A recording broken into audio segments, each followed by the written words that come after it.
نعرف بتشتغل ايه؟ انا اركتكت انتيريور ديزاينر.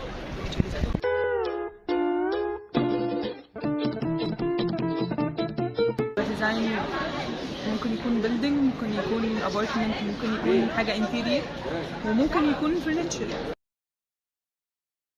بدرس عمارة.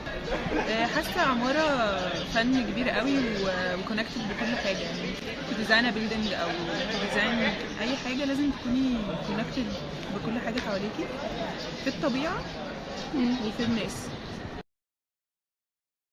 أخدت دبلومة انتيريور ديزاين فبقيت انتيريور ديزاينر.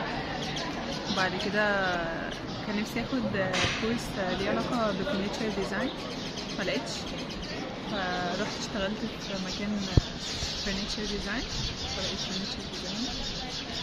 بعد كده بصي انا بحب اتعلم حاجات كتير، رحت فنون جميلة كده 3 شهور.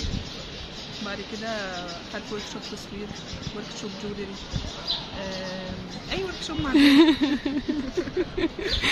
بس محتاج يكون بيعرف يتخيل.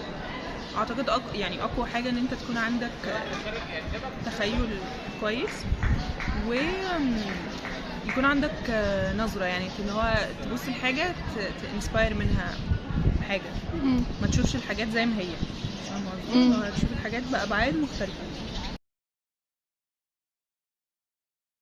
بصي هو في ناس كتير قوي مش دارسه بس هي مش بالديزاين، يعني الناس اللي مش دارسه مش بالديزاين، الناس اللي مش دارسه بتشطب، الا بقى لو حد تالنتد قوي واشتغل على نفسه وقرر ان هو يبقى ديزاينر، عشان في فرق ما بين حد بيبني حاجه وحد بيديزاين.